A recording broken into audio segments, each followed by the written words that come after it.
pembelajaran hari ini. Silakan kedua kelas untuk memimpin. Rudi. Siap, Ibu.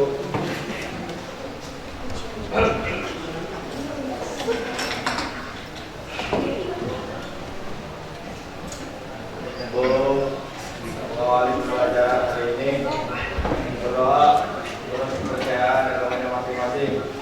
Berdoa mulai.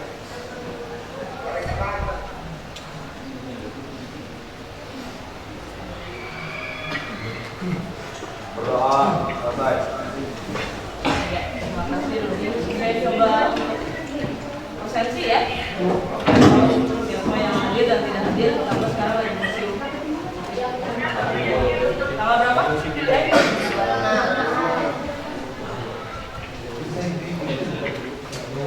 Anissa Bahar, Azara Bakri, Aska Askia, Bagas Putra, Fabiansyah, Faliza Di, Paras Arjuna. Mana? Kenapa? Perutnya? Fatur, Fauzi. Lagi pegang itu ya, bukan ya? Habis yang dulu. Ayo, turun. Fauzan ada? Fajar. Kelvin. Melani. Melita. Muhammad Naufal. Muhammad Ajat. Muhammad Arya. Mutia Nur Anissa. Mutia Salsabila. Nasim Isti. Nabil Putra. Nabil minggu kemarin kenapa nggak masuk Nabil?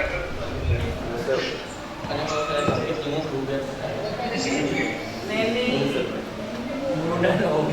Nova. Nova kenapa di sana? Sudah saya di sana kalau masih Nova. Nur Kalinda Azhara. Nur Bianda Maya. Nur Siva. Raihan Ya, Amalia. Rizka Dewi. Deo. Bu. Oh, di belakang? Iya, Bu. Rudi. Hadir. Rudi Yanda Ayla. Said Nova. Siti Nur Uzaifa. Nurania. Siti Rahma hadir. Lufani Aprilia. Jasya Buyut Mahmud. Berarti yang tidak hadir 3 orang. Ada Laila, Fabiansyah, sama Nova. Ini sakit. Udah ada yang dikatin kan? Ya, sudah ada, Bu.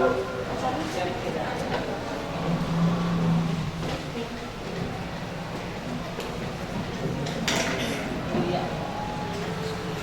Anak-anak,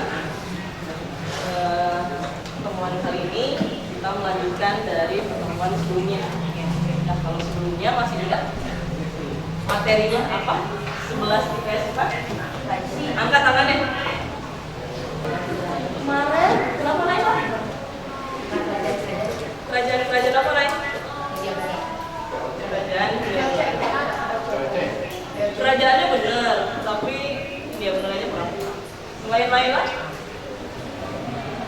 Minggu kemarin apa guys? VLC diapain VLC-nya guys? Apain? Masih ingat ya materi minggu kemarin?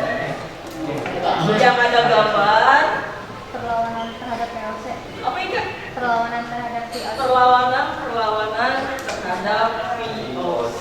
Kemarin sudah dibahas. Ada perlawanan apa aja kita sempat? Perlawanan Sultan Nuku, Sultan Lugu, Sultan Hasanuddin, Sultan Agung, Sultan Agung, Sultan Ageng, balik kelas kalian, Sultan Agung. Apa lagi? Udah itu? Ya Bu. Nah sekarang kita melanjutkan, yaitu perlawanan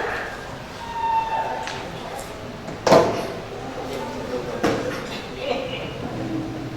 Jadi kalau kemarin silahkan kalau kalian baca gitu ya dari perlawanan Sultan Hasanuddin, Sultan Lugu, kemudian Sultan Ageng dan Sultan Agung, dilihat nggak angka tahunnya sampai kapan? 17, 19, 9, 30, 17, 99. Besoknya tahun baru, ingatnya 1800, berarti sehari sebelum 1800 yaitu 31 Desember 17. Nah, kalau kalian lihat perlawanan Sultan Hasanuddin, kemudian Sultan Lugu, Sultan Ageng dan Sultan Agung, itu perlawanan rakyat sebelum VOC runtuh 1799. Nah, yang akan kita bahas sekarang setelah VOC runtuh. Kan di awal sudah saya infokan bahwa VOC itu apa sebuah negara? VOC itu apa sih? Ya? Kongsi dagang. Kongsi dagang gabungan beberapa para pedagang Belanda menyatu menjadi VOC. Tujuannya apa? Untuk menghindari persaingan dagang antara para pedagang dari negara lain. Kalau antara pedagang Belanda aja bersaingan, gimana dia bersaing dengan mata lagi? Dengan pedagang Portugis, Spanyol. Nah, sehingga kalau kalian lihat perlawanan terhadap pemerintah Hindia Belanda ini berarti 1800 VOC sudah berubah di Nusantara atau di negara kita ini, di Indonesia itu dengan konsep politik pemerintah Hindia Belanda. Jadi kalau kemarin gitu ya, kalian pernah dengar 350 tahun dijajah Belanda? Benar itu? Enggak. Enggak? Kenapa enggak tuh Fani? Enggak tahu. 3,5 abad dijajah Belanda, 3,5 tahun dijajah Jepang. 3,5 tahun mungkin bisa lah ya, dari 1942 ya Maret sampai 1945. Cuman yang jadi pertanyaan kita, emang kita dijajah sama Belanda 3,5 abad atau 350 tahun? Kenapa enggak? Kenapa enggak ya? Oke, kalau kata Mutia, melihat dari segi geografis, konsep Indonesia atau Nusantara saat itu belum terbentuk, sehingga kurang tepat ketika Belanda datang ke Indonesia disebut menjajah Indonesia gitu ya. Karena kan negara Indonesia dia masih kerajaan kata Mutia. Yang lain? Siapa aja tadi jawab? Iya, sama saya. Tadi siapa belajar ya? Bagas, Serius. Saya juga Bu, saya juga. Ya, selain dari geografis apa lagi? Penghitungan 350 tahun itu kalau kalian lihat itu dihitung ketika VOC menginjakan kaki di Nusantara. Padahal sejatinya apakah VOC itu sebuah negara? Sehingga kurang tepat ketika kita menghitung kita dijajah oleh Belanda ketika Cornelis de Houtman, para pelayar Belanda itu datang ke Nusantara karena mereka perlu memegang panji-panji atau konsep negara Belanda. Dan harus kalian tahu juga ternyata ketika Belanda datang ke Indonesia, mereka itu bukan negara yang merdeka, tapi berada di bawah cengkraman negara apa? Yang benderanya tuh ada warna biru, putih, merah. Prancis. Ya, Prancis itu. Jadi kita bilang bukan negara yang merdeka, tapi negara. Bayang nggak orang lagi dijajah, tapi bisa menjadi orang lain? Biasa. Tapi kita mau membantu. Ya itu kemarin mengenai ya VOC. Sekarang kita akan bahas mengenai perlawanan terhadap Hindia Belanda. Tujuan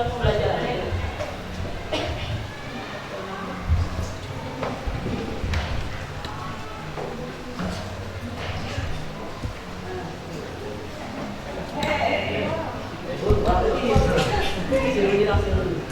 Nah, ini tujuan pembelajarannya ada 4. Pertama, peserta didik mampu menganalisis strategi perlawanan terhadap pemerintah Hindia Belanda. Jadi silakan nanti kalian analisis strategi rakyat kita untuk melawan kolonialisme Belanda kayak gimana sih. Kemudian, peserta didik menyimpulkan strategi perlawanan. Silakan kalian simpulkan. Dari perlawanan A, B, C, D, kalian coba simpulkan kira-kira ciri khas bangsa ini atau rakyat Indonesia untuk melawan pemerintah Hindia Belanda itu seperti apa? Simpulkan. Kemudian yang ketiga, membuat infografis. Nah, ini. Ya. Membuat infografis karena model yang kita gunakan yaitu model project based learning. Kalian diharapkan memiliki project atau proyek setelah pembelajaran ini berakhir. Saya dengar katanya sama Bu Kenny ya, Guru Bahasa Indonesia sudah sempat buat poster. Ya, cuman bedanya nantilah saya jelaskan gitu antara infografis dan. Yang terakhir, setelah kalian menganalisis strategi, menyimpulkan dari itu semua perlawanan, kemudian membuat infografis per kelompok sesuai tema. Yang terakhir, kalian menyajikan hasil infografis yang dibuat oleh kelompok masing-masing. Bu, apakah harus 4 orang dan 5 orangnya itu maju ke depan? Enggak, biarkan saja. Sampai sini untuk tujuan pembelajaran. Ada yang ditanyakan? Tidak ada? Tidak ada, saya lanjut ya.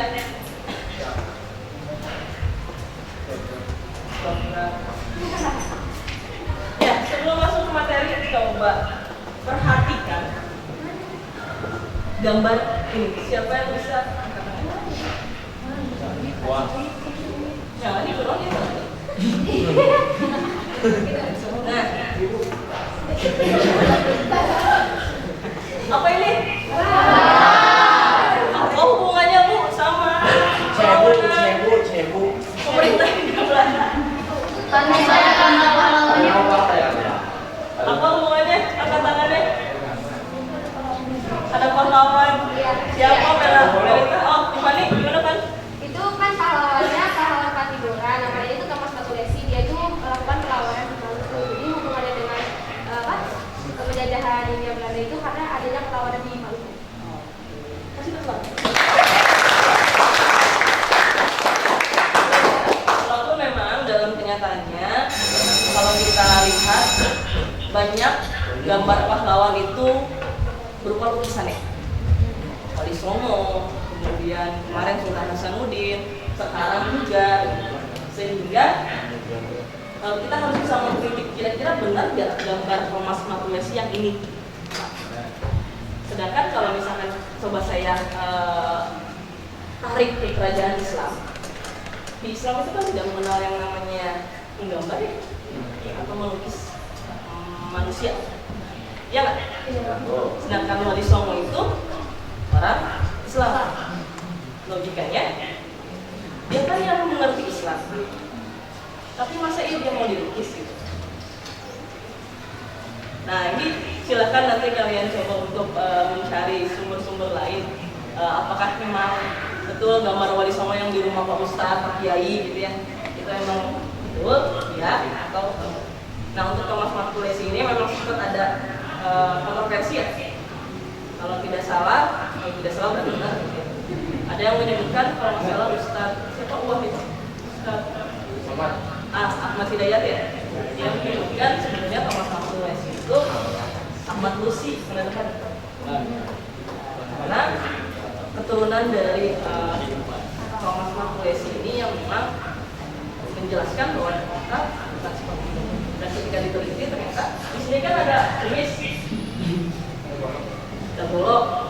Ternyata ketika saya coba cek, silakan nanti kalian cek, gambar Thomas Matulesi ini berbentuk lukisan dan kumis itu diberikan sebagai penambah, kan kalau laki-laki berkumis itu gagah.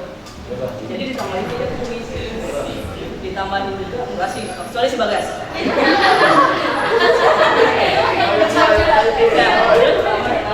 Oke, jadi hubungannya apa Pan? Tadi Pan? Karena dia kan perlawanannya di Maluku. Perlawanan itu perlawanan terhadap Belanda. Ada pemerintah. Satu lagi coba. Tadi perempuan terus siapa yang laki-laki itu? Ada Bu. Ah, iya salah. Loh, si Bagas langsung mengeluarkan duit 5.000.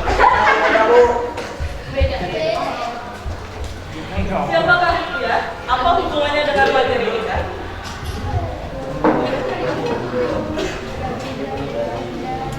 Siapa? Ayo. Perempuan lagi? Boleh, nggak apa sih Pak? Ini apa hubungannya? Ada orang di Sorban pakai jenggot yang perlawanan pemerintah Hindia Belanda. Pulang aja.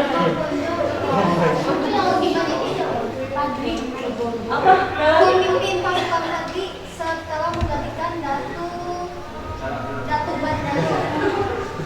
Jadi ini tokoh mana? Tokoh Perlawanan dari Padri. Adi tadi mana? Ini nama tahu. Nama bapak di mana? Sumatera Barat ya? Ya, jadi salah satu perlawanan Padri itu dipimpin oleh siapa ini? Yang melawan pemerintah. Ada lagi nggak ya? Nah, ini mah gampang, bukan duit lagi tapi Ada lagi nih apa? usaha ya. Siapa? Coba kira-kira. Ada di uang nggak kira-kira? Ada. Ada Bu. Baru itu Bu. Uang berapa? Cuman saya nggak masukin ke sini uangnya. Ah, ketahuan duitnya nggak pada sampai segini.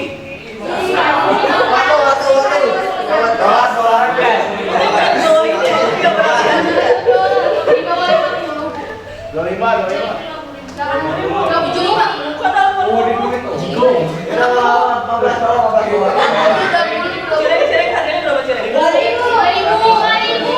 Coba, ada yang punya duit 2.000 nggak? Nih, sama nggak? Salah dua. Ini mah yang baru yang lama. Serius?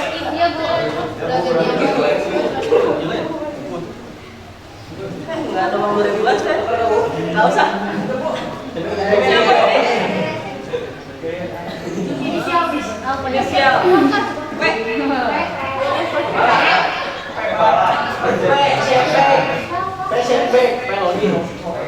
Siapa kayak ini? Ada yang perlawanan di Kalimantan nggak? Ini salah satu perlawanan di Kalimantan. Tokohnya siapa? Mati Murah. Pangeran siapa? Pangeran Antasari. Ya, Pangeran Antasari sama dalam bentuk lukisan juga. Dia merupakan tokoh dari perlawanan Banjarmasin. Ada yang menyebut Banjar, ada yang Banjarmasin. Tapi lebih lengkapnya Banjarmasin. Karena setahu saya kalau Banjar ada di daerah Ciamis juga ya. Ada orang Ciamis ya? Nah, ada ya daerah Banjar. Jadi siapa ini? Ada depan? Nah, ini yang agak sulit nih. Tapi sebetulnya kalau kalian baca dari modul yang saya share di Google Classroom, itu bisa jawab. Yes.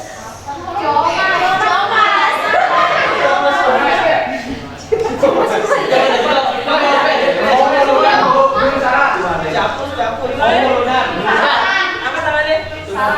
Oke, ini gimana Pak? Orang lagi ngapain wanita? Ini orang Belanda ya. Ini orang Indonesia. Namanya berapa? Nah, pertanyaannya, itu tuh terjadi di daerah mana sih? Ajar? Gunung Salak. Gunung Salak kan banyak tuh ya. Ada Sukabumi, ada Bogor, Bogor. Tahu aja tepatnya di mana?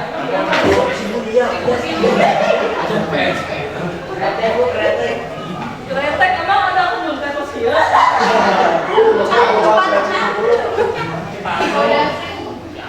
Curug.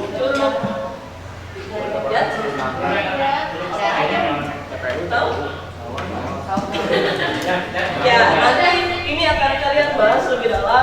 ketika kerja kelompok. Ini merupakan salah satu dokumen yang saya ambil dari webnya Kemper, dari webnya jernih.com. Ya, jernih.com itu dokumentasi tentang perlawanan Ciomas 1889. Ciomas kita lihat. Dia baru tahu. Ciomas kita, kan ada di Ciomas Banten juga ya. Tapi ternyata ketika saya baca ini Ciomas kita Bogor. Dan kalau kalian lebih mau mendalam lagi tentang perlawanan Ciomas 1886, ini ada disertasi dari dosen Profesor Muhammad Iskandar. Itu dari ilmu sejarah. Cuman saya belum dapat bukunya, makanya saya belum bisa menerangkan lebih detail. Nah, silakan nanti kalian untuk berdiskusi. Ya, ini jadi perlawanan apa aja?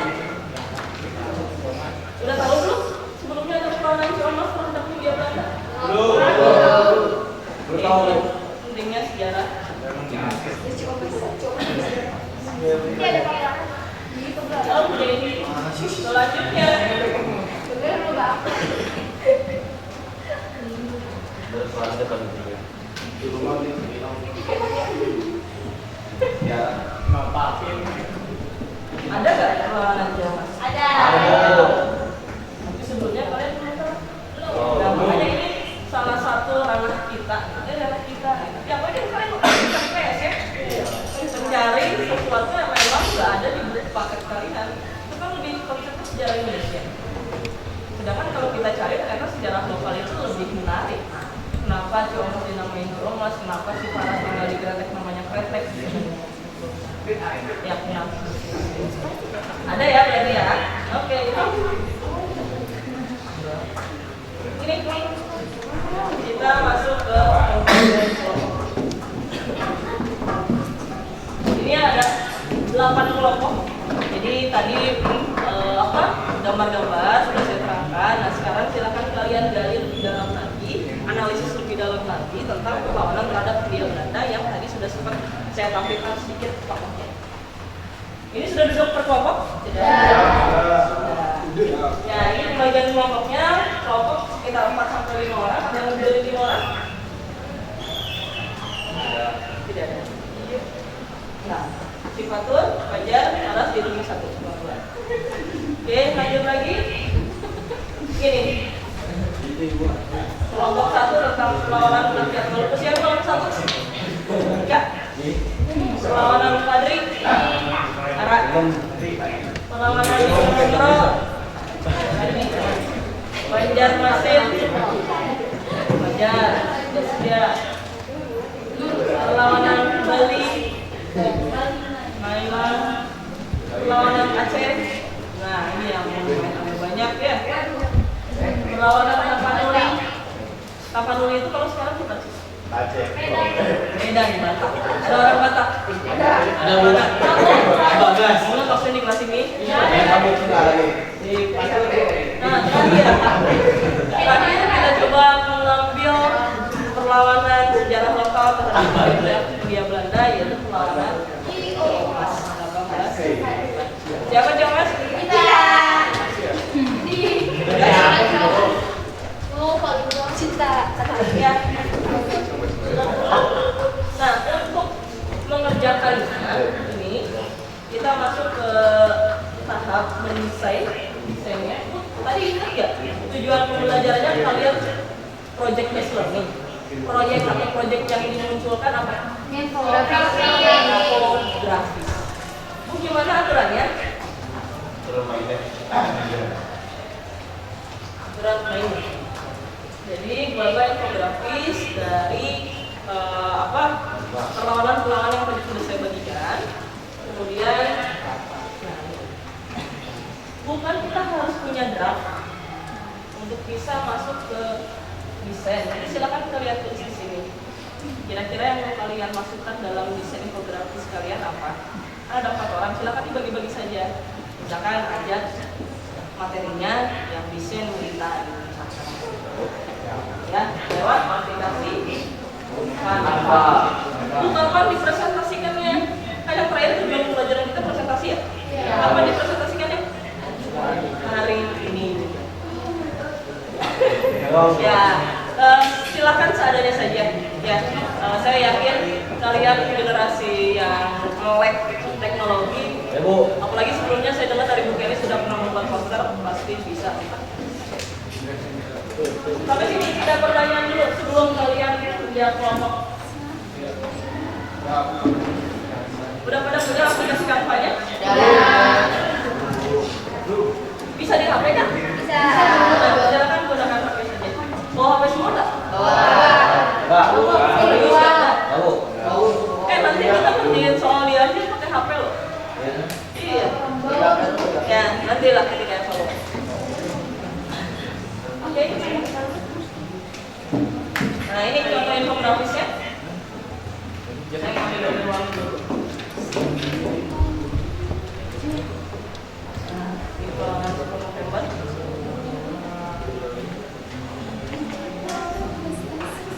Ya, saya nanti lah kalian kalau sudah. Sampai sini ada pertanyaan? Kalau tidak pertanyaan, saya bisa ada apa-apanya. Silakan diskusi dengan kelompok.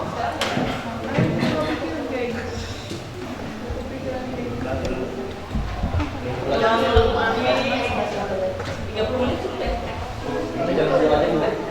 Sampai jam 2. Itu pelajaran orang lain ya guys? Itu pelajaran orang lain. Ini gua ada kamera ya. 30 menit ya? Kasih oke.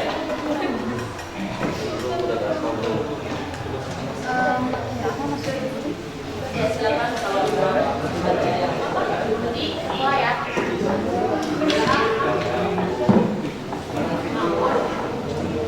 Nanti juga siapkan siapa kira-kira yang akan mewakili kelompok untuk maju ke depan.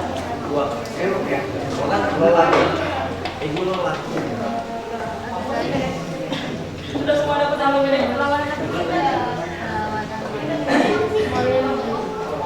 Nama kelompok kalian buat ketuanya yang kemarin saya tulis pertama ya? Sudah saya tulis di Google Classroom.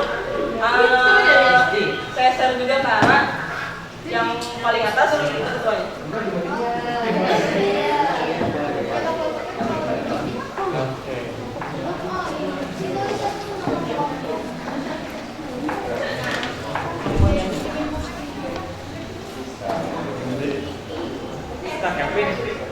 Kalau mau diedit, silakan kalian jadwal ya.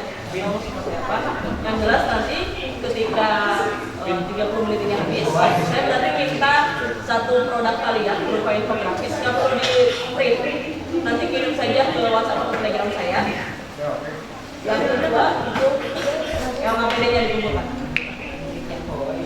Silakan kalau memang ada yang tidak mengerti boleh anda. Bah, sorry, pakai tapi di langsung ada dua.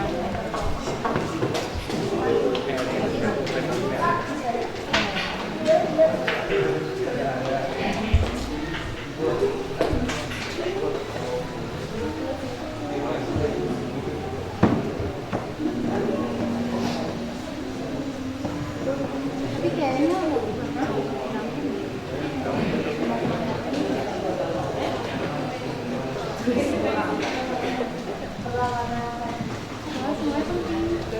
Semuanya penting. Kalau nggak cukup boleh ditambah. Yang penting itu masalah.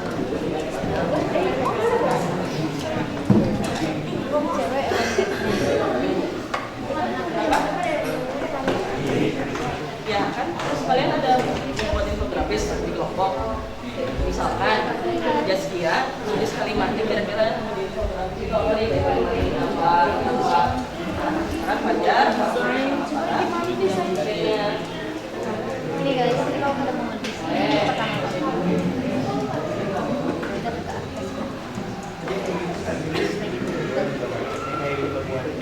kalau nggak salah sudah dibangun di bahasa Indonesia. Nah, cuma di print kan ya? Nah ini dong. awalnya tuh Karena kalau di print sekarang udah cukup. ini mau apa dia pakai info.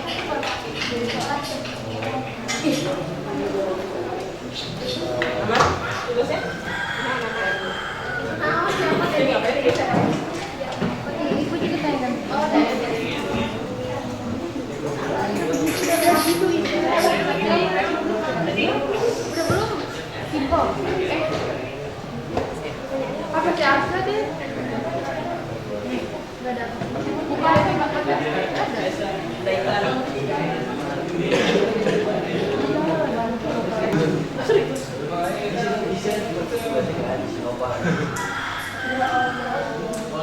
Masih bingung. Astagfirullah. Bisa mulai Masih panjang ya. Soalnya tidak ya itu memang sudah yang laki-laki ya. Umurnya anak orang tua yang diajarin agama. Belajar dari sekarang. Iya benar. Pasti ya. Bisa jangan.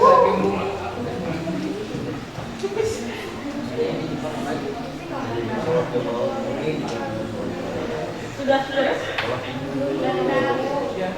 Berapa kan sekarang? Wah, masih lama tadi.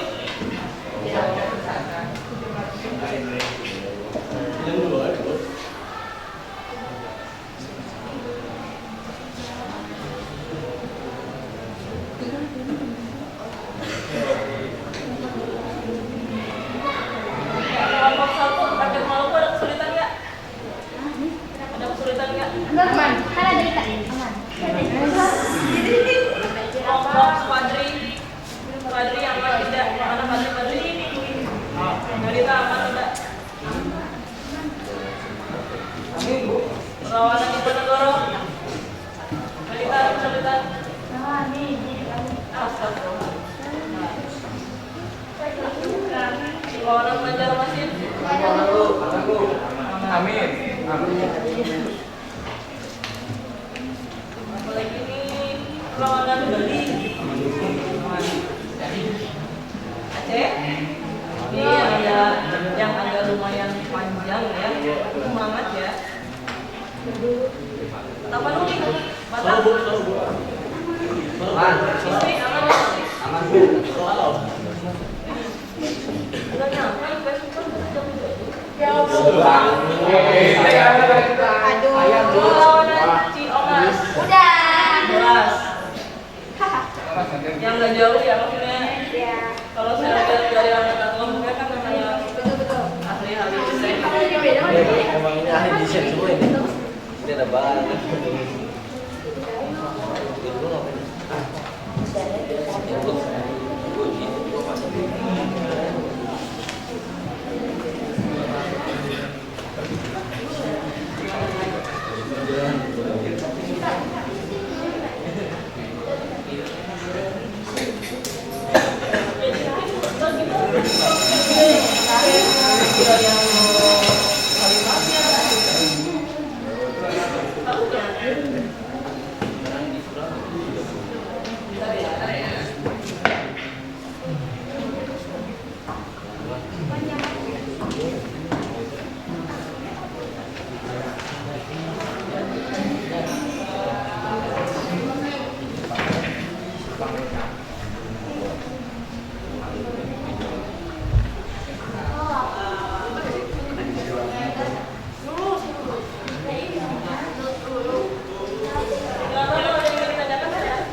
Gimana ini?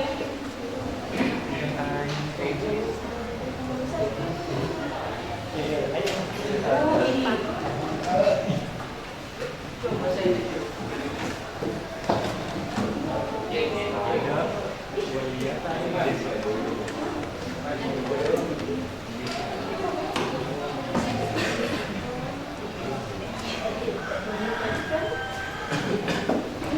ya, Bang Fariza. Bang Fariza.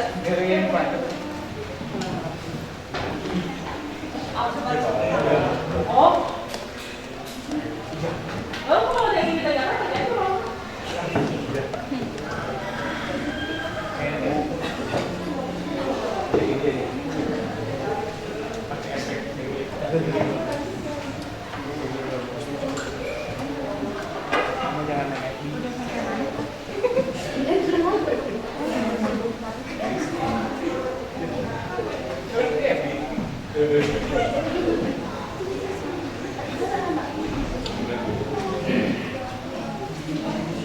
Kirimnya kemana WA ya tadi ya? Nah.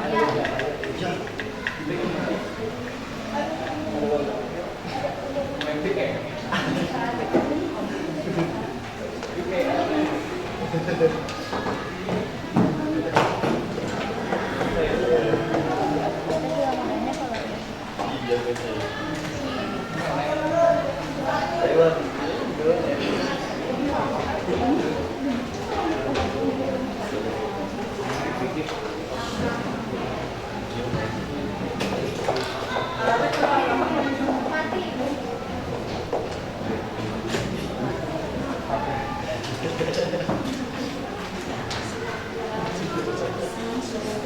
Oke, sudah masuk. Kalimatnya itu. Kalimatnya itu sudah.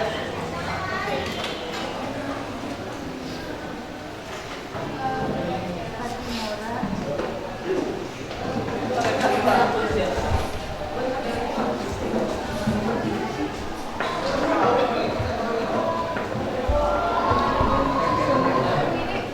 Kalimatnya udah beda ya. Ya, Masuk aja.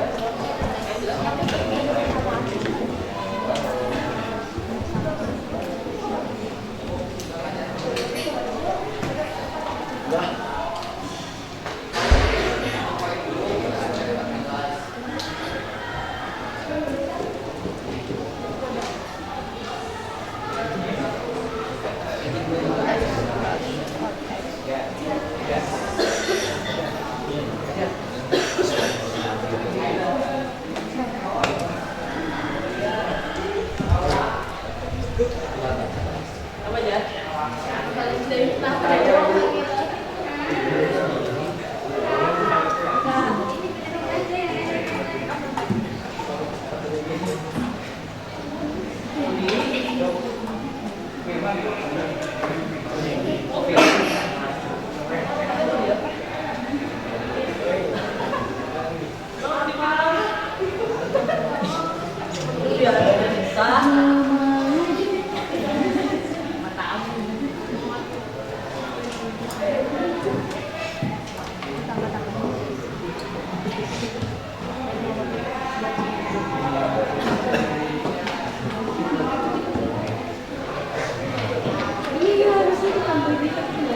Apa bedanya sudah?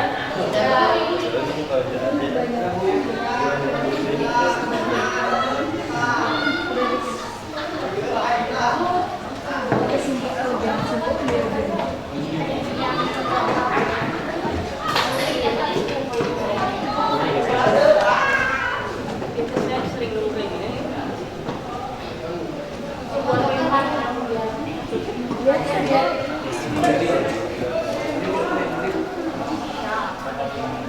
Kalau kita nih kasih apa-apa.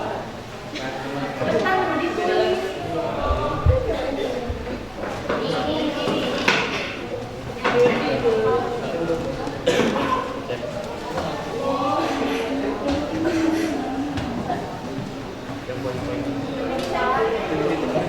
Boleh, silakan.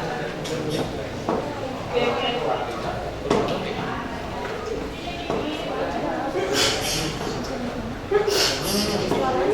Ada suara versi hari di sana. Apa?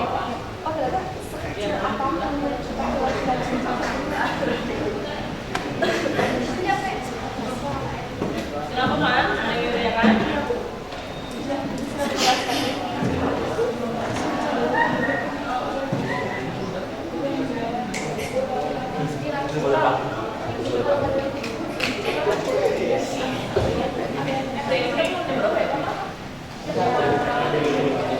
Bisa tuh.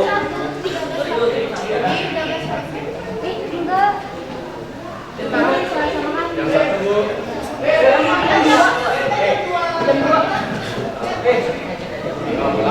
Soal jam 2.45 tapi jam 5 paling masih ada. Ya maksudnya pulang jam 2 jam 1 deh. Tetap nyampe ke rumahnya mah. Rumah nih jam Malam malam Bu. Jangan langsung pulang Bu. Jangan pulang Bu, dimasuk Bu katanya Bu. Saya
boleh diboikot.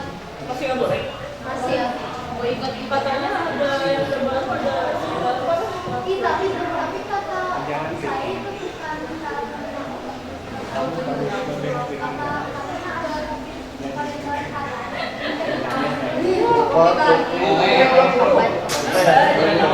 Kita gitu. Yang baru biasanya minum apa cair. Sekarang saya nggak boleh. Ada habis. Apalagi anak kecil. Kalau kita bisa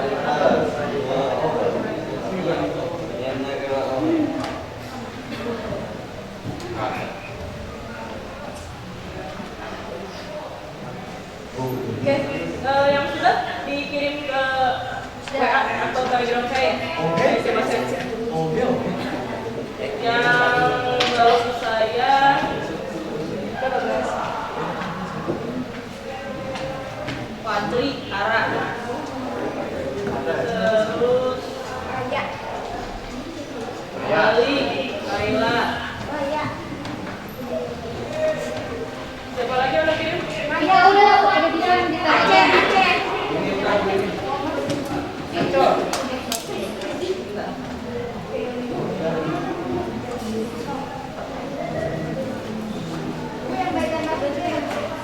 Kenapa? Fadri, oke malu udah masuk. Aceh ini belum difoto. Jawaban sudah. Aceh. Fadri, Makan dulu deh. Aceh baru masuk di Pondok. Kata Oke, Negoro sudah. Oh, ada yang bentuk PDF ya? Aduh.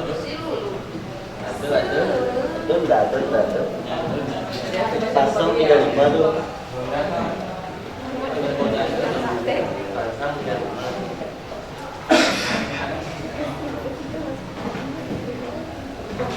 Banyak, saya mau banyak. Oke, saya masuk.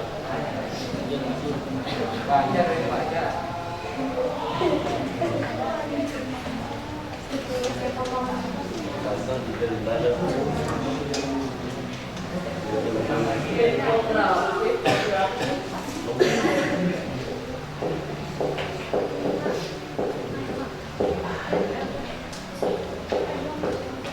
Tapanuli siapa Tapanuli? Judulnya kenapa masih mati kawan di gambar taman biru lain? Kenapa miskin?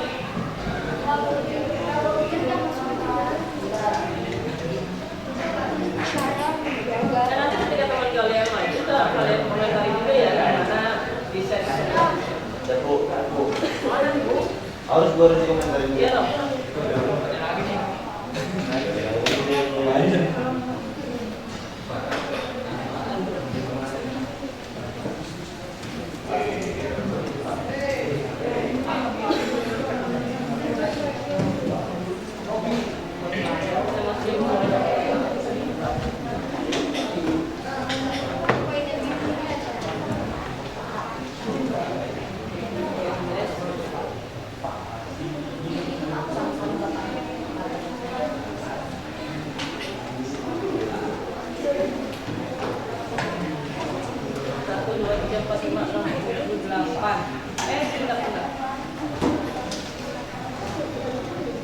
Bali, yang sudah terkumpul saya Bali, Banjar, Ciamas, Diponegoro, Fadri, Maluku, Tapanuli, satu lagi apa namanya?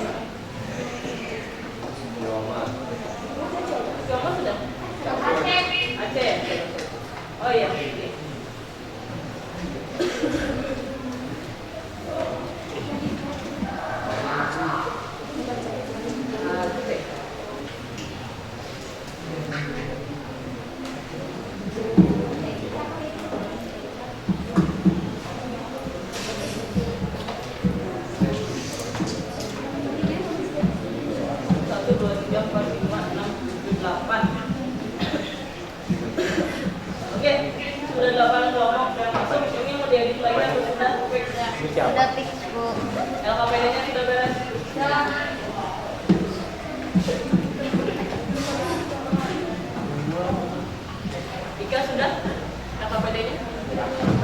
Bukti ya? Tani? Udah bu, udah bu. Baik. Mana bu? Nailah. Ambil sendiri udah beres? Mau hujan? Beres ya? Pakai PD?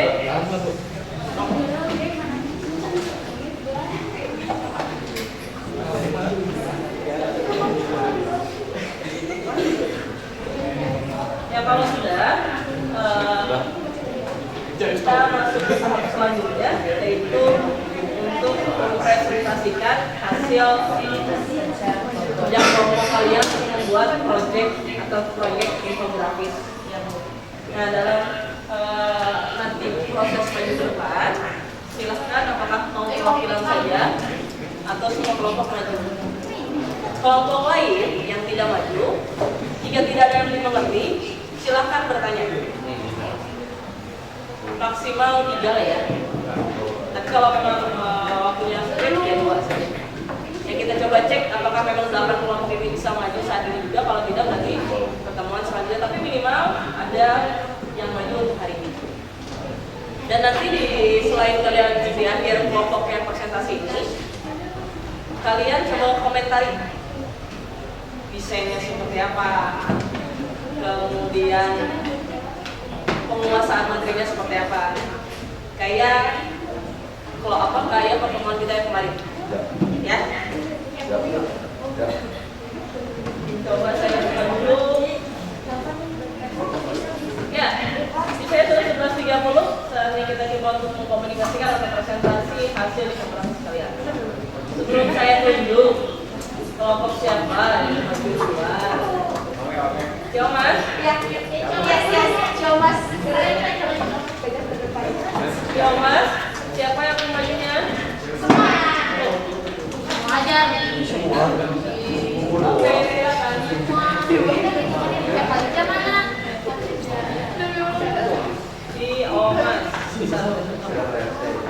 Tadi ada gini-gini tadi. Bentar ya.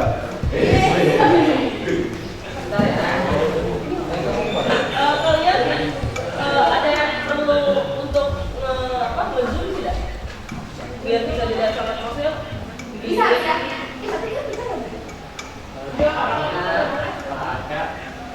Namanya juga pertama kali kalian bertemu dengan aku.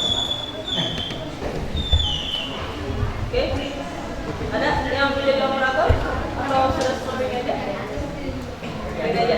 Oke, silakan kelompoknya dipanggil dari kawan-kawan mengenai perlawanan Ciomas. Assalamualaikum warahmatullahi wabarakatuh. Waalaikumsalam warahmatullahi wabarakatuh. Di sini kita akan mempresentasikan tentang perlawanan daerah kita sendiri, yaitu perlawanan Ciomas.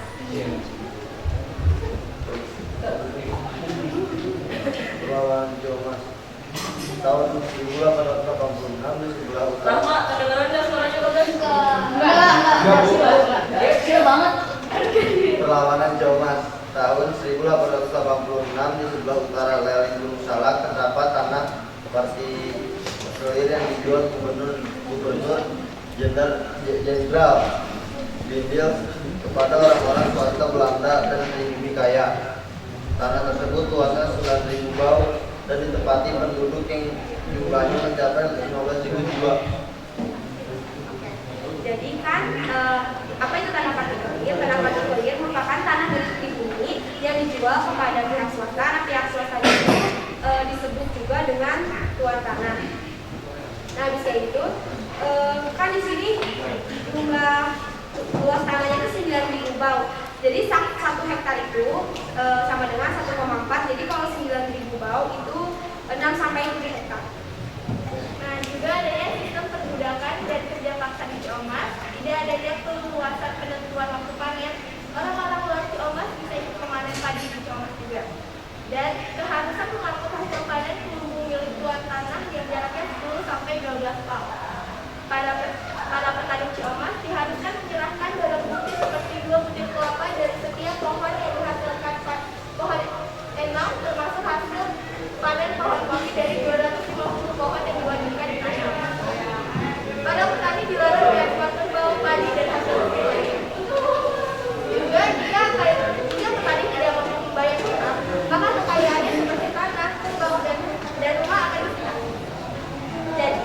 sesuai yang dijelaskan sama Fariza tadi, itu merupakan salah satu alasan kenapa si petani ini menaruh kebencian kepada para tuan tanah, terutama para petugas pajak. Nah, karena penjaga-penjaga tersebut membuat seenaknya. Contohnya kan kayak orang-orang luar Ciamas bisa ikut panen padi di Ciamas. Hal itu mengakibatkan sebagian hasil panen yang diambil oleh orang luar Ciamas sebagai petani Ciamas itu kayak berkurang pendapatannya. Terus selain itu juga kita juga harus mengangkut hasil panen. Jadi kita yang nanam, terus kita juga yang mengangkut hasil panen dengan jarak 15 sampai 18 km. Terus kita juga harus menyerahkan barang-barang tertentu. Jadi pribumi ini yang punya tanah, tapi dia juga yang sebagai tenaga kerjanya itu.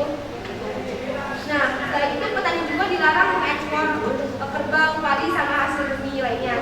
Nah, di sini juga kalau petani nggak mau bayar, dia kekayaannya itu bakal disita, kayak tanah, kerbau, sama rumahnya itu bakal disita. Terus, akibat dari berbagai tekanan itu, penduduk di Ciamas banyak yang angkat kaki, yang tadinya 15.000 jiwa, yang angkat kaki ada mencapai 2.000 jiwa.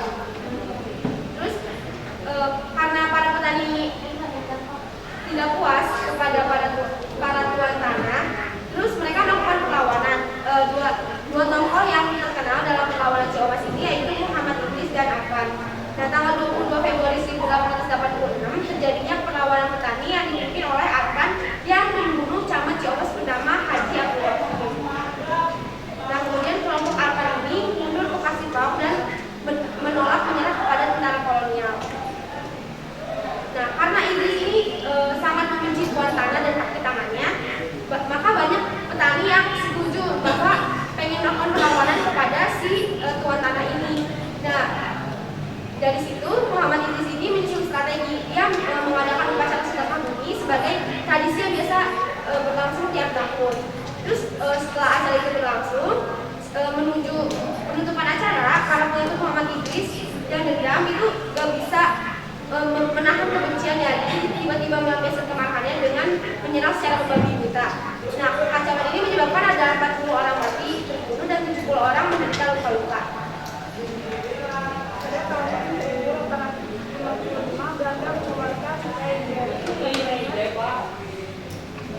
Pada tahun 1855 Belanda mengeluarkan Reglement 1855 yang isinya pelarangan bagi para gubernur jenderal untuk menjual tanah-tanah yang luas kepada perseorangan. Nah, jadi reglement itu apa? Yaitu undang-undang yang berbunyi Reglement of the Land, their Regulating Fund dan lain-lain. Jadi itu undang-undang para pemerintah Belanda.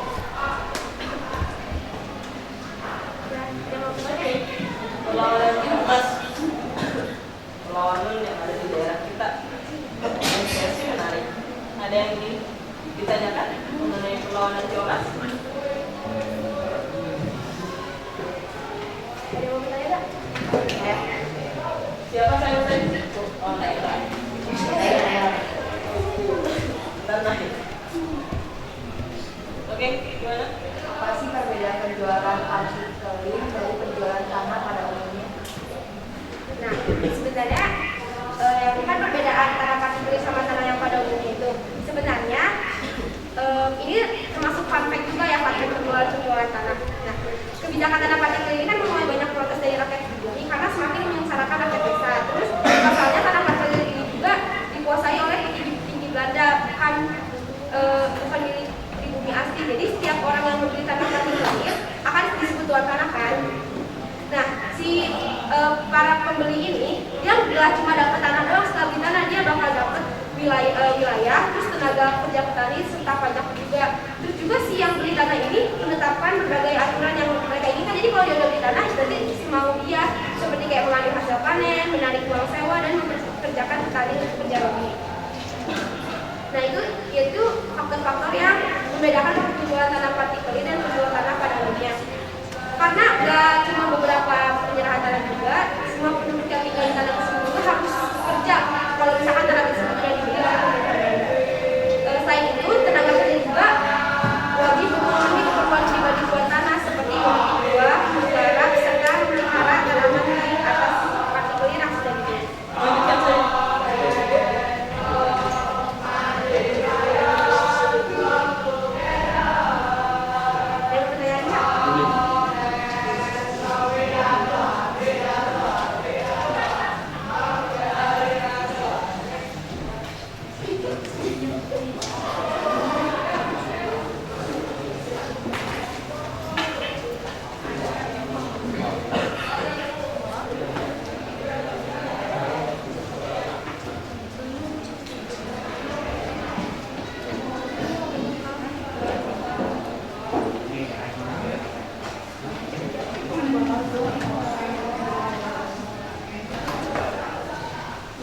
Gimana jawaban Naila tentang tanah partikulir? Ya? Jadi intinya tanah partikulir itu apa?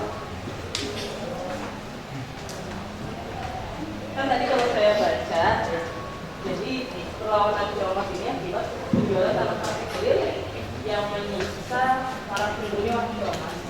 Jadi intinya tanah partikulir itu apa?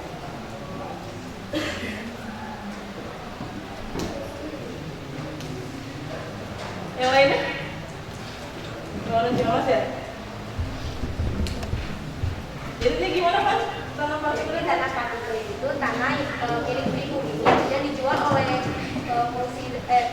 dijual oleh pemerintah Belanda kepada pihak swasta. Nah, pihak swastanya ini kalau beli tanah disebut tuan tanah. Betul. Ya, jadi tanah partikulir ini dijual ketika masanya dari.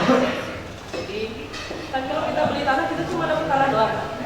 Tapi dalam kenyataannya, dalam praktiknya, kenapa perlawanan Ciomas ini muncul? Selain dia dapat tanahnya, dia juga dapat manusianya, manusia Ciomas yang tinggal di tanah tersebut. Dan tadi betul kata Fani, ternyata dalam praktiknya sungguh sangat menyiksa warga Ciomas. Makanya muncullah pemberontakan Ciomas dipimpin oleh Muhammad Idris dan Arfan. Sebelum mereka duduk, coba ada yang pengen komentar tentang hasil infografis atau materi? Bagus. Ya, saya juga suka ya. Mungkin tadi saya untuk selanjutnya biar resolusinya bisa lebih gede ya. Sehingga ketika nanti di Zoom itu bisa terlihat secara keseluruhan mengenai penguasaan materi dan desain sesi ya.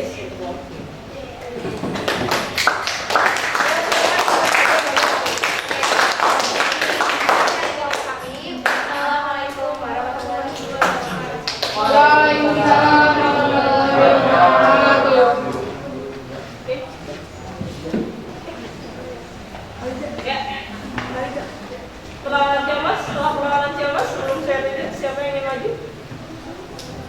Maluku, Bu. Maluku. Oke. 3 sama siapa, Kak?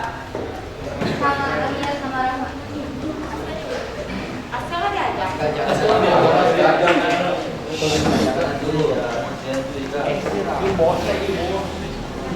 Ya kalau Pak cukup hari ini paling 3 atau 4 kelompok saja ya.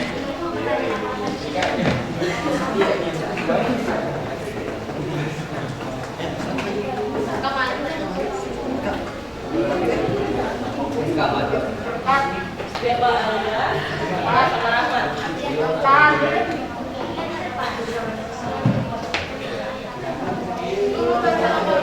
Assalamualaikum warahmatullahi wabarakatuh. Waalaikumsalam warahmatullahi wabarakatuh. Oke, kita dari kelompok 1 mau menjelaskan tentang perlawanan rakyat Maluku.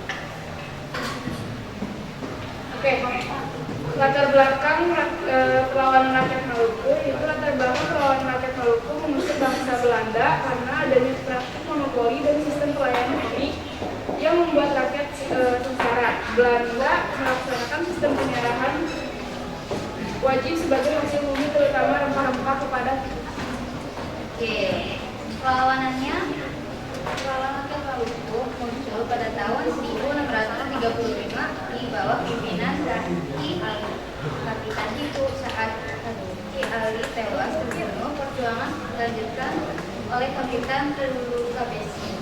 Perlawanan ini baru dapat dipadamkan pada tahun 1646. Sampai akhir abad 18 tak terkenal lagi perlawanan pada Pilato. Baru kemudian muncul Sultan Jamaluddin dan Sultan Lugu dari Tidore. Namun Yose dengan cepat bisa memadamkan perlawanan itu. Lalu pada tahun 1812 muncul tokoh dari Pulau Saparua bernama Patimura. Dalam aksi Patimura itu, benteng Krustere berhasil dihancurkan oleh rakyat Maluku. Bahkan residen Belanda Vandenberg terbunuh dalam peristiwa tersebut. Tak sampai di situ, Belanda terus membawa pasukan dari Ambon hingga Jawa.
perlawanan Melani.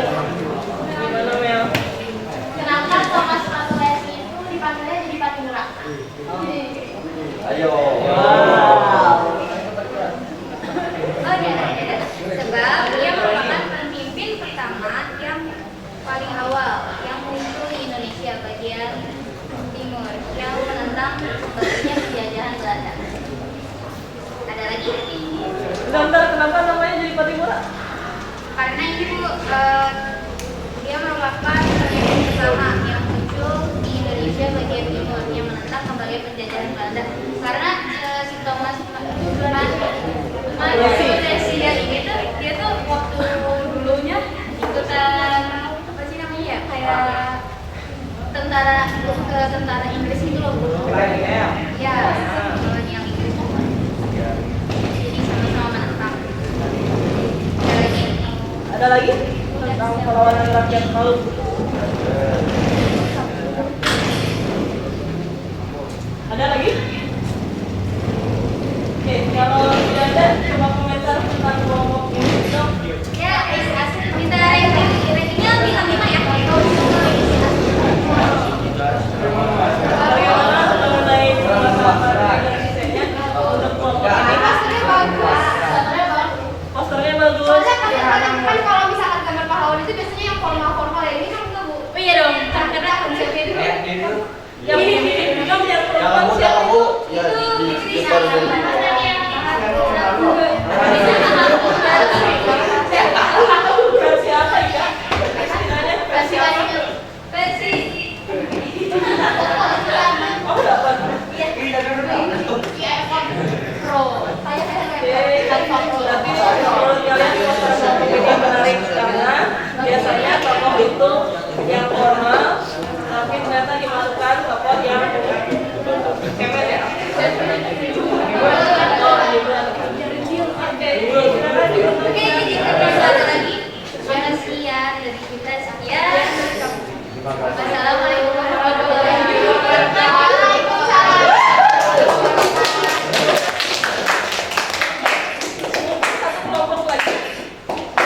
Satu kelompok lagi kalau saya lihat waktu katanya keburu kalau 88 kelompok yang lain.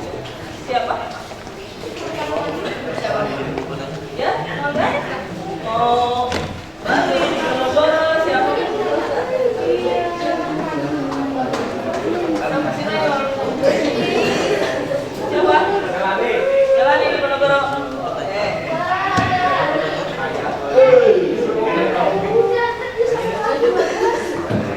Diponegoro yang mana?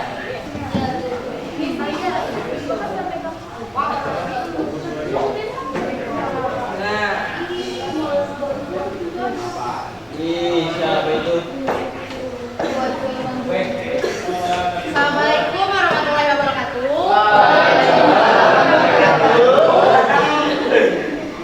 Kami dari kelompok perlawanan Diponegoro akan mempresentasikan hasil infografis kami. Perang Diponegoro berlangsung antara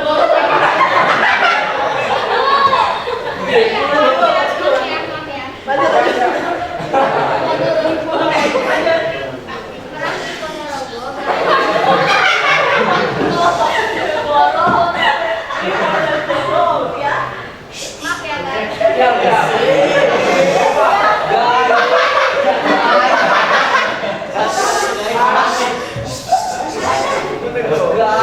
oke, pelan-pelan aja. Pelan-pelan.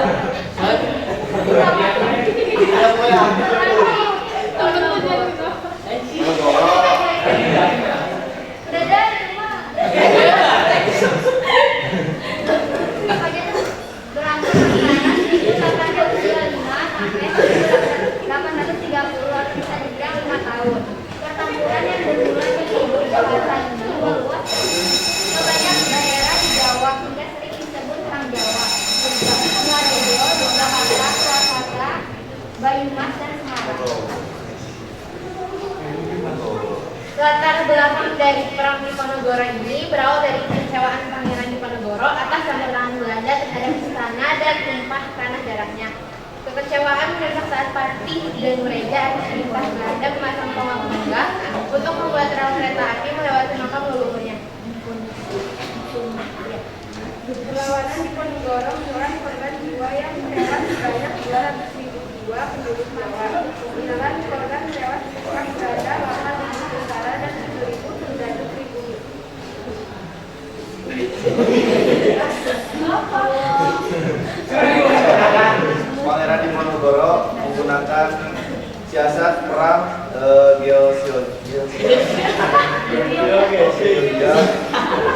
sebuah strategi dengan cara melakukan pengelabuan dan perpindahan dari satu daerah ke daerah lain. Di Ponegoro juga menggunakan langkah itu, yakni dengan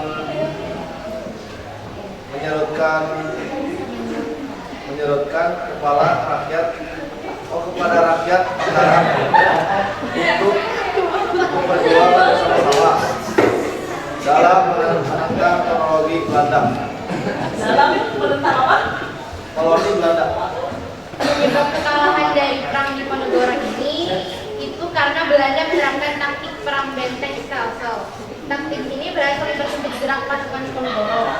Banyak dari pasukan Ponorogo ini yang gugur dan terperangkap. Akhirnya Belanda mengajak berunding dalam perundingan yang diadakan pada tanggal 28 Maret 1835 Malam.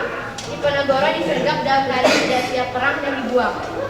Dia sudah Lagi. Oke. Di Ponorogo. Jadi ada yang ingin ditanyakan? Ada tiga luar biasa. Ya, siapa dulu ditulis silakan.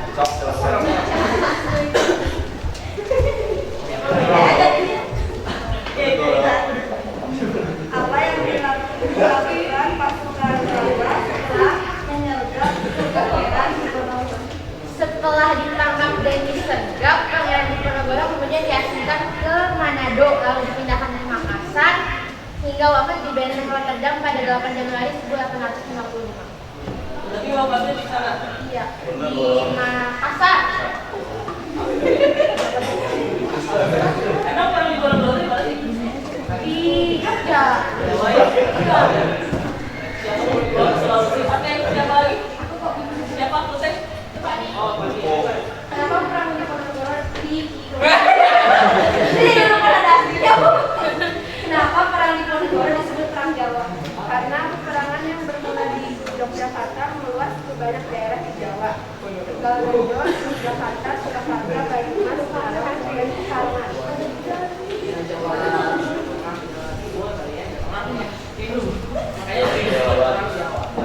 Tadi siapa lihat satu lagi silakan.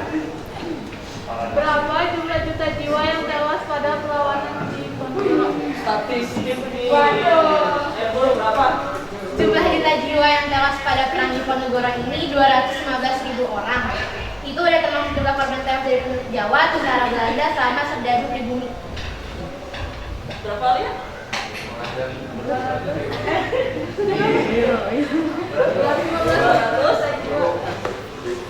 Oke, gimana komentar dulu tentang kelompok yang di Ponorogo? Gimana bisa lihat? Itu PAWD-nya tuh mirip Dia di sini. Dia animasi sekali. Kalau penguasaan materinya gimana? bagus itu bisa statistik. Matematika diselipkan ya. Itu kan ada tadi berapa bulan? Oke, silakan duduk pertama. Apa Ujian itu?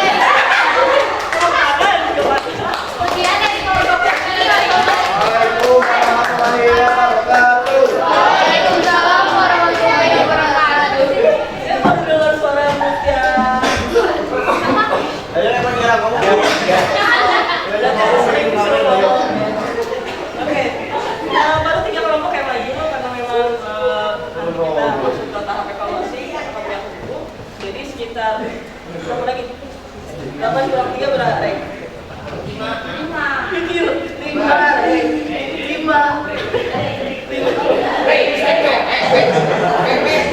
Ya 5 kelompok lagi berarti minggu depan ya. Coba silahkan kita evaluasi tentang proyek yang sudah kalian buat ini. Kira-kira kan tadi ada temennya yang infografisnya itu kalimatnya panjang. Kira-kira efektif tidak? Tidak. Kurang ya. Jadi nanti jika memang diminta untuk membuat infografis lagi, silahkan maksimalkan kata-kata atau kalimat itu ya jangan sampai satu paragraf, ya 1 sampai 3 lah ya. Kemudian tadi juga saya lihat ada beberapa yang ngambil gambar ya, perlawanan Ciomas, perlawanan Diponegoro. Ya. Bali juga mengambil gambar Gusti Ketut cuman tidak sempat maju. Itu menarik, bagus. Cuman memang nanti istilahnya kalau di sejarah itu dikritik lagi apakah memang gambar itu valid atau tidak ya. Jadi kita belajar bareng-bareng nih. Banyak juga saya yang belum tahu tentang gambar-gambar tentang sejarah, kita belajar bareng-bareng sejarah yang jelas. Nanti kalau diminta lagi kalimatnya maksimalkan saja, jangan terlalu panjang itu ya. Oke, sekarang silahkan Google Classroom-nya, ada link Google Form yang sudah saya kirim di sana. Ya, silahkan dibuka. Di situ ada nama, ada kelas. Nah, silakan. Kemudian tulis namanya nama panjang huruf kapital ya. Kapital biar saya bisa rekapnya gampang. Kadang kalau nama nggak pakai Muhammad gitu aja saya bingung. Nama lengkapnya sudah dibuka Google Form-nya. Kurang lebih ada 10 soal mengenai perlawanan yang dibahas kita hari ini. Nanti nilainya langsung keluar. Coba. Berapa Mel? 12 serius? Iya. 10.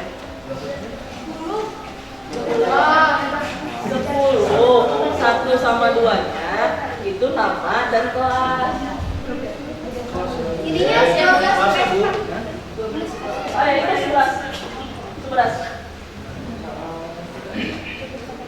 Yang penting nama kalian jelas itu, nanti saya masukin. Coba. Yang lihat Kelvin hasilnya berapa? Kelvin, seraba tekasnya nggak masuk ya? Fabian mana-mana semua.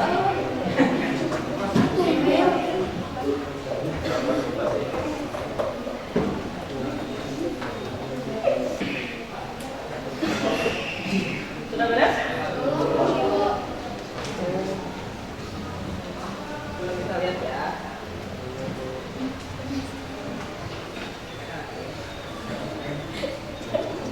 Suara apa sih?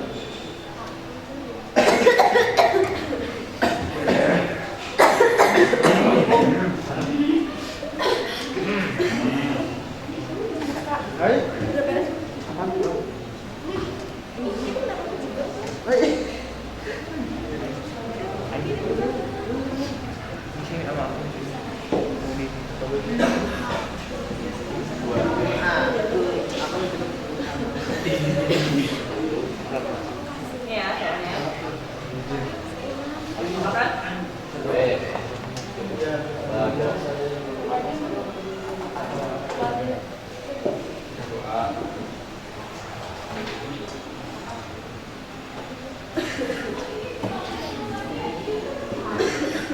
Bisa kan dia?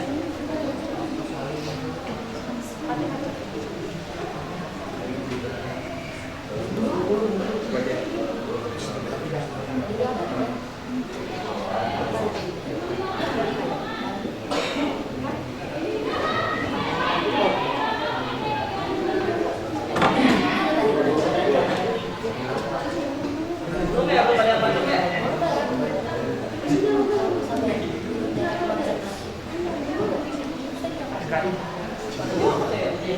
Kalau mau jauh aja nanti. Jadi itu. Bagaimana? Tapi jangan nakal. Kasihan dia. Bisa aja. Belum, kemarin saya nyobain.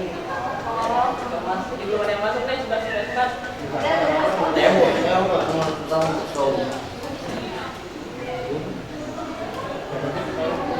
Ini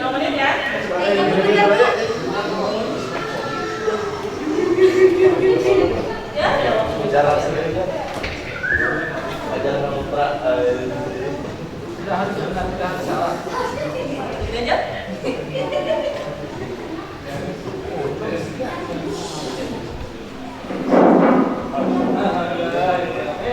Nah, bereskan belajar. 4 menit lagi ya waktunya.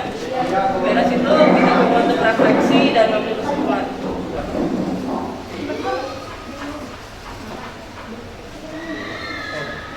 Untuk nomor 10 saya masukin sengaja soal SNME, SBMPTN.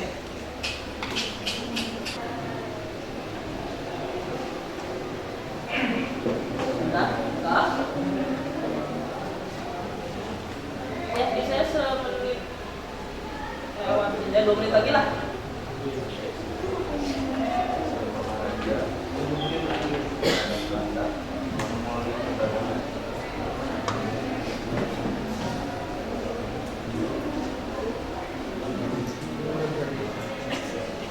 Sudah? Sudah dikirim? Oh, belum. Coba kirim dulu ya. Nggak akan saya tampilin kok hasilnya.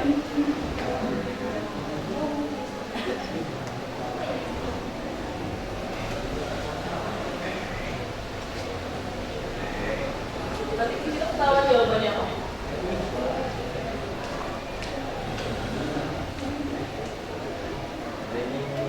Udah ada 3 orang yang masuk. Maka ini Aska dan Lucia.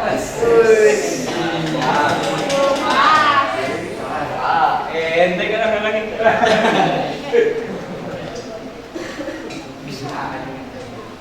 Gimana sudah? Sasaran penjawaban.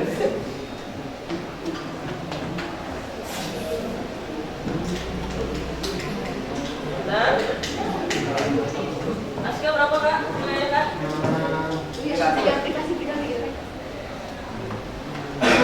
Tinggal jawab. Di situ keluar nilainya.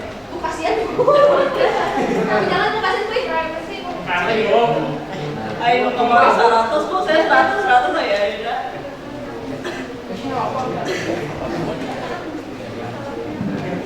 Empat respon. Nomor 1. Oke.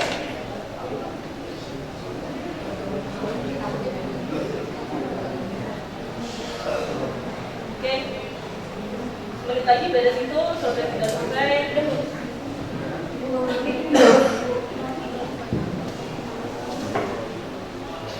Fani, Fariza.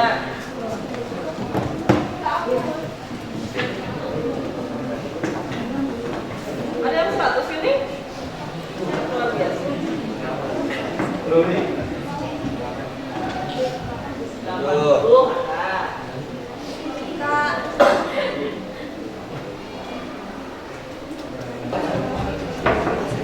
Oke. Yang sini kan keluar jawabannya ini. Ya, yang belum beres silakan dilanjut. Yang sudah, Alia beres? Oke. Siapa yang bisa menarik kesimpulan dari pembelajaran hari ini? Dari perlawanan rakyat terhadap pemerintah Hindia Belanda. Oke, itu Fani. Gimana Fan? Yang pertama dari yang saya presentasi itu dari perlawanan saya sendiri ya. Kalau dari perlawanan saya itu tentunya pemerintah kolonial Belanda itu sangat kecil ya. Jadi dia udah tahu dia menjajah negara orang, tapi dia juga tahu gimana sih dia mengatur-ngatur kayak dia beli tanah, dia yang kerja gitu. Jadi dia sangat kecil gitu mentang-mentang dia udah menjajah, jadi dia yang mengatur semuanya. Kalau dari kelompok yang lain sih kebanyakan pakai strategi untuk menangkap dan menghasilkan pahlawan-pahlawan gitu. Kalau kata Fani, kesimpulan dari pembelajaran kami itu kalau dari beberapa kelompok yang sudah berprestasi, Belanda itu licik. Selain itu, Belanda juga mempunyai strategi dalam melawan. Ada lagi? Bagas mungkin? Gimana? tentang perlawanan sebelum ya perlawanan sebelum 1908 gitu ya. Oh, Nah, gimana guys?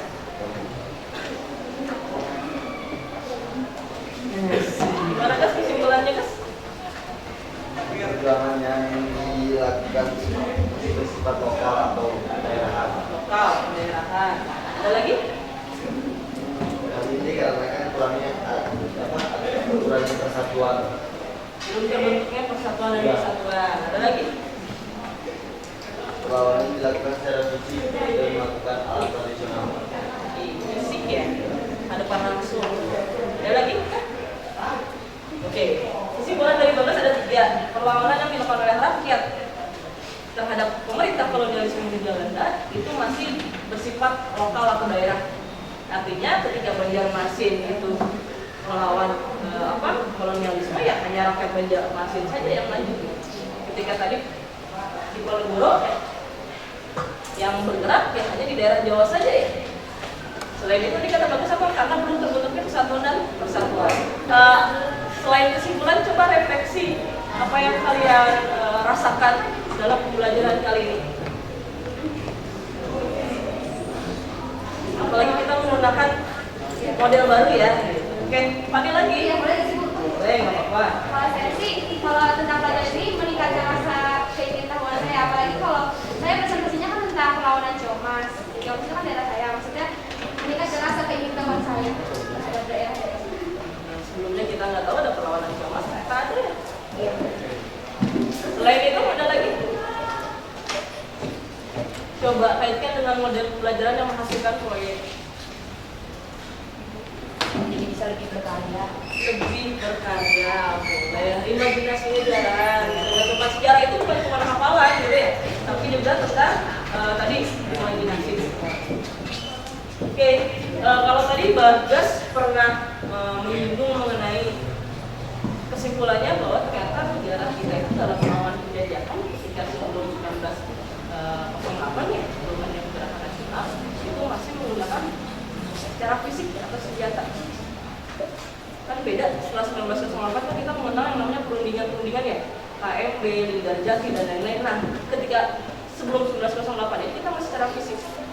Kasarnya kalau bisa kita analogikan, para pejuang kita sebenarnya sudah tahu hasilnya mungkin mengecewakan karena kita hanya menggunakan senjata seadanya tadi ya.